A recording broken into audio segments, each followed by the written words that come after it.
गरीब की बारिश। शहर की कच्ची बस्ती में एक गरीब मजदूर कालू रहा करता था। कालू के घर में उसकी पत्नी जानकी थी। जानकी लोगों के घरों में झाड़ू पोछा करके कुछ पैसे कमा लेती थी और वहीं कालू किसी तरह मेहनत मजदूरी करके 2 वक्त की रोटी का जुगाड़ कर लेता था। कुछ दिनों से हो रही बारिश के कारण कालू की मजदूरी बंद हो गई थी। अरे जानकी, इस बार तो बरसात ने हद ही कर दी, रुकने का नाम ही नहीं ले रही। कुछ समझ में नहीं आ रहा, अगर इसी तरह काम पर नहीं गया तो 2 वक्त की रोटी का जुगाड़ कैसे होगा।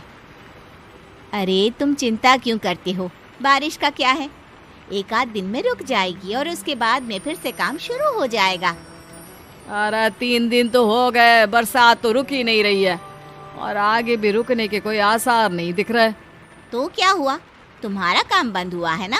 मैं तो अभी भी लोगों के घर झाड़ू पोछा करने जाती ही हूँ। मेरे पगार से कुछ दिन तो निकल ही जाएंगे। अरे घर का खर्चा तो हम किसी तरह चला लेंगे जानकी, लेकिन ये जो छत टपक रही है इसका क्या करेंगे। ये बात तो आपकी सही है। हमारी झोपड़ी अब काफी पुरानी हो चुकी है और इसके छप्पर में भी कई सारे छेद हो गए हैं। रात भर पानी टपकता रहता है। अरे मैं भी इसी बात से बहुत परेशान रहता हूँ।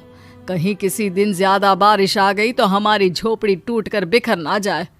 राम राम राम, ऐसी अशुभ बातें क्यों करते हो। अरे ऐसा कुछ नहीं होने वाला। ये झोपड़ी ही तो हमारा सब कुछ है।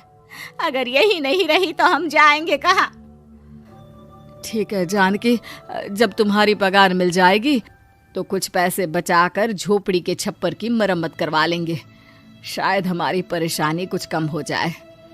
ठीक है जी, अब ना ज्यादा परेशान मत हो। ये लो, खाना खा लो और सो जाओ।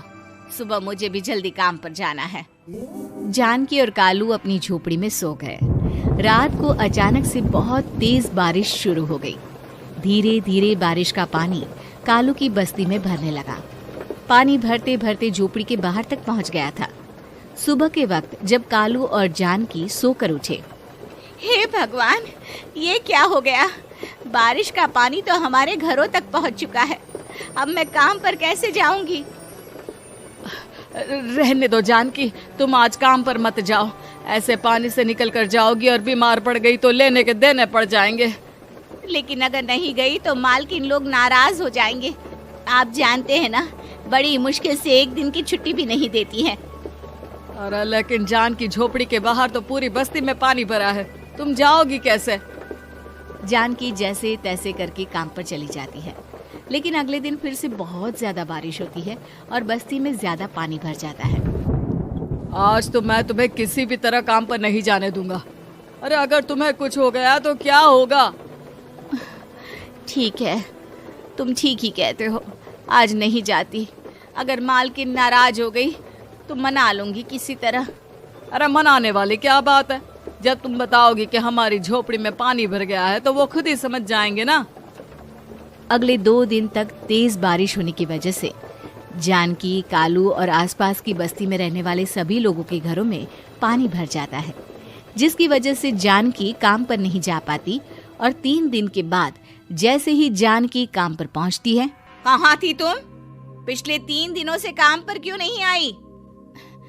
मेम साहब, क्या बताऊं, इतनी ज्यादा बारिश हो रही थी, हमारी पूरी बस्ती में पानी भर गया है और उससे भी ज्यादा तो मेरी झोपड़ी के अंदर पानी भर गया। आप ही बताइए कैसे आती मैं। इसका मतलब ये हुआ कि बारिश होगी तो तुम काम पर नहीं आओगी। ना ना, मेरे कहने का ये मतलब नहीं था मेम साहब। तुम जानती भी हो 3 दिन से कितनी परेशानी हो रही है मुझे। सारा काम मुझे खुद करना पड़ा। माफ कर दीजिए मालकिन जी, पर मैं क्या करती, आने के लिए रास्ता ही नहीं था। सब जगह पानी भरा हुआ था। बहाने तो तुझे बहुत बनाने आते हैं। जानकी देख, अगर अगली बार ऐसा किया ना तो फिर काम से हमेशा के लिए छुट्टी। अरे ना ना मालकिन, ऐसा मत कीजिए। बारिश की वजह से मेरे पति की मजदूरी भी छूट गई है। बड़ी मुश्किल से घर में 2 वक्त खाने की रोटी का जुगाड़ हो पाता है। आप मुझे काम से निकाल देंगे तो हम क्या खाएंगे। अगर इतनी ही चिंता है तो फिर रोजाना काम पर आया करो। चलो अब जल्दी से जाकर घर का सारा काम करो। बारिश रुकने का नाम ही नहीं ले रही थी। पूरे शहर में बाढ़ जैसे हालात बन गए थे, लेकिन नौकरी जाने के डर से जानकी किसी तरह रोज काम पर जाती थी। एक दिन जब जानकी काम करके अपने घर लौट आई तो अचानक उसकी बस्ती में कुछ लोगों का शोर सुनाई दिया। अरे लगता है बाहर कुछ हुआ है, मैं जाकर देखता हूँ। हाँ हाँ, पता तो कीजिए, ये बस्ती में लोग इतना शोर क्यों कर रहे हैं। बाहर जाकर कालू ने एक आदमी से पूछा, अरे क्या हुआ भाई, इतना शोर क्यों मचा रहा है? अरे क्या बताए भैया, अपनी बस्ती के बाहर एक पुल टूट गया है और वहाँ पर एक कार फंसी है। थोड़ी देर में अगर किसी ने नहीं बचाया ना तो वो कार पानी में बह जाएगी। ये क्या कह रहे हो भैया, कार के अंदर कोई है क्या? हाँ, कोई औरत बैठी है, अकेली है, बहुत रो रही है बेचारी, मदद के लिए बुला रही है। अरे तो हमें जाकर उनकी मदद करनी चाहिए ना। अरे लेकिन इसमें बहुत खतरा है, हमें अपने आप को बचाना चाहिए। पानी कभी भी हमारी बस्ती की तरफ आ सकता है। अरे तुम्हें नहीं चलना तो मत चलो, लेकिन मैं तो जाकर उस औरत की मदद जरूर करूंगा। कालू उस जगह पर पहुंचता है जहां वो औरत कार में फंसी हुई थी। वहां पर पानी का बहाव बहुत तेज था और सारा पानी कालू की बस्ती की तरफ ही आ रहा था। कालू ने एक बड़ी सी रस्सी को पेड़ से बांध दिया और दूसरे सिरे को कार की तरफ फेंक दिया और उस औरत को रस्सी के सहारे बाहर आने के लिए कहा। तभी वहां जानकी भी दौड़ती हुई आई। अरे ये तो मेरी मालकिन है, जिनके यहाँ मैं काम करने जाती हूँ। अरे मैडम जी, आप डरिएगा मत, आपको कुछ नहीं होगा। आपकी गाड़ी को भी मैंने रस्सी से बांध दिया है। थोड़ी देर में पानी का बहाव कम हो जाएगा, फिर हम आपकी कार को भी बाहर निकाल लेंगे। क्या तुम जानकी के पति हो? हाँ हाँ, जानकी मेरी ही पत्नी है, आपके यहाँ काम करती है ना। लेकिन मेम साहब, आप यहाँ पानी में कैसे फंस गई? अब क्या बताऊं, मैं अपनी सहेलियों के साथ पिकनिक पर गई थी, वहीं से लौट रही थी। अचानक पानी का बहाव तेज हो गया और मेरी गाड़ी फंस गई। अरे कोई बात नहीं मालकिन, अब ना आप बिल्कुल सुरक्षित हैं। मैं तो बहुत बुरी तरह डर गई थी, कब से मदद के लिए चिल्ला रही थी, लेकिन कोई मेरी मदद के लिए नहीं आया। भला हो तुम्हारा पति का जिसने मेरी जान बचा ली। लेकिन जानकी, मैंने तुम्हारे साथ बहुत गलत व्यवहार किया। इतने खराब मौसम और बाढ़ में भी तुम्हें काम पर आने के लिए कहा, नौकरी से निकालने की धमकी भी दी, और तुमने मेरी जान बचाई। मुझे माफ कर दो। अरे कोई बात नहीं मालकिन, आपकी जान बचाना तो हमारा धर्म था। देखो जानकी, तुम्हारी झोपड़ी में जो भी नुकसान हुआ है उसके लिए मैं तुम्हें पैसे दूंगी। आज तुम्हारे पति ने मेरी जान बचाई है और आज के बाद मैं तुम्हें कभी भी नौकरी से निकालने की धमकी नहीं दूंगी। आज मैं तुम्हारी परेशानी को अच्छी तरह समझ चुकी हूँ। हम जैसे पैसे वाले लोगों के लिए अपने घर में बैठकर बारिश का मजा लेना बहुत आसान है, लेकिन तुम गरीब लोगों के लिए बाढ़ और बारिश काफी परेशानी खड़ी कर देते हैं। ये बात मुझे आज अच्छी तरह समझ आ गई है। आपका बहुत बहुत धन्यवाद मालकिन। खूनी दुल्हन। आरती और विकास अपने माँ बाप के साथ दिल्ली में रहते हैं। जर्नलिस्ट होने की वजह से विकास को बहुत बार काम के लिए देर रात तक ऑफिस में रहना पड़ता है, जिस पर ज्यादातर आरती जागकर उसका इंतजार करती रहती है। इसी तरह एक रात आरती विकास का इंतजार करते हुए घर की बालकनी में खड़ी होती है। इनकी जॉब तो जैसे मेरी सौतन बन गई है। मुझसे ज्यादा उसी के साथ टाइम स्पेंड करते हैं और हम यहाँ इंतजार करते हुए मर जाएं। अपने आप से ये सब बोलते हुए आरती की नजर मोहल्ले के कोने वाले घर पर पड़ती है, जिसकी लाइट्स ऑन देखकर वो हैरान रह जाती है। ये इस घर की लाइट्स कैसे ऑन हो सकती हैं? यहाँ तो सालों से कोई नहीं रहता। वो ये सोच ही रही होती है कि तभी उसे घर की खिड़की पर औरत की परछाई के साथ लाल चुन्नी दिखाई देती है, जिसे देख आरती डर से चिल्लाने लगती है। भूत! कोने वाले घर में भूत है। आरती की आवाज सुन उसके घर वालों के साथ मोहल्ले के लोग भी अपनी बालकनी में निकल आते हैं। अरे क्या हुआ? आधी रात में बावरों की तरह क्यों चिल्ला रही है? भूत! वहाँ भूत है। आरती की बात से सब उस घर की तरफ देखने लगते हैं, लेकिन वहाँ कुछ नहीं होता। भाभी जी, लगता है आपने सपना देखा होगा। मैं बालकनी में खड़ी होकर सोऊंगी क्या? बता रही हूँ, अपनी आंखों से देखा है। घर की लाइट्स ऑन थी और वहाँ किसी का साया भी था।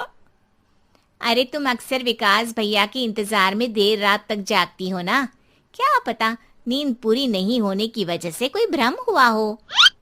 मोहल्ले के सब लोग और आरती के सास ससुर उसे समझा ही रहे होते हैं कि अचानक उसी घर से किसी औरत के गाने की आवाज सुनाई देती है। आजा ओ मेरे प्रियतम आजा। आवाज सुन सब हैरानी और कंफ्यूजन से उस घर की तरफ देखने लगते हैं कि तभी उन्हें लाल जोड़े में औरत का साया वहां दिखता है, जिसे देख पूरा मोहल्ला सकते में आ जाता है। अरे ये तो कोई दुल्हन है। अरे नहीं नहीं, भूतनी है। अरे फिर तो पक्का तेरी दुल्हन है। अरे नहीं नहीं, वो तो मायके गई है। हद है, पहले इससे निपट ले, बाद में इस पर डिस्कशन कर लेना। बड़ा भ्रम बोल रहे थे ना, अब फटी ना सबकी। और नहीं नहीं, मैं किसी से नहीं डरता भाभी जी। भूत जैसा कुछ नहीं होता। या तो इस घर के मालिक यहाँ आ गए हैं या फिर किसी ने खाली घर देख कर कब्जा कर लिया है। हमें वहाँ जाकर देखना चाहिए। बात में लॉजिक मानकर सब बाहर इकट्ठा हो जाते हैं कि तभी विकास भी वहां पहुंच जाता है। क्या बात है, इतनी रात को पूरा मोहल्ला यहाँ कैसे? भूतिया दुल्हन की वजह से। क्या तुम्हारे अलावा भी कोई दुल्हन भूतिया हो सकती है? इस भूतनी का किस्सा निपटने दो, फिर तुम्हें अपनी भूतनी दिखाती हूँ। अब सारे लोग मिलकर विकास को पूरी बात बताते हैं, जिसे सुन वो भी उनके साथ जाने के लिए तैयार हो जाता है। जिसके बाद वो सब डरते हुए उस घर के सामने जाकर खड़े हो जाते हैं। तुम सब यहीं रुको, मैं अंदर जाता हूँ। अकेले जाओगे? अरे नहीं नहीं, आप सबकी नकली भूतनी भी तो होगी ना मेरे साथ। कैसा मजाक कर रहा है यार। रुक, मैं चलता हूँ साथ में। क्या मैं चलता हूँ? ये क्या गोवा घूमने जा रहे हैं जो मैं भी साथ चलता हूँ? कहीं नहीं जाओगे तुम, यहीं मेरे पास खड़े रहो। बहू सिचुएशन समझो। हाँ, घर जाकर सुना लेना। हे भगवान, मम्मी तुम किसकी मम्मी हो? ओ, इन्हें सब कुछ अभी करना है क्या? नहीं, यहाँ पंचायत बैठा देते हैं आपके परिवार के लिए। इस पर मामला शांत करके अब वो लोग इधर उधर से घर के अंदर झांकने की कोशिश करते हैं। उन्हें घर के अंदर लाल जोड़ा, सिंदूर और मंगलसूत्र के साथ चारों तरफ खून बिखरा हुआ दिखता है। इसे देखकर सबकी हवाइयां उड़ जाती है। भाई ये सब क्या है? अब तो मुझे भी डर लग रहा है। आ गए मरने, अब तुम्हें मुझसे कौन बचाएगा? उस नजारे के साथ सोने पर सुहागे की तरफ भूतनी की आवाज सुन वो सब तुरंत वहां से भाग खड़े होते हैं। ये सब क्या था? अब हम क्या करेंगे? हमारे मोहल्ले में भूतनी आ गई जो सबको मारना चाहती है। ओ भाभी जी, मैं फिर बोल रहा हूँ, भूतनी जैसा कुछ नहीं होता।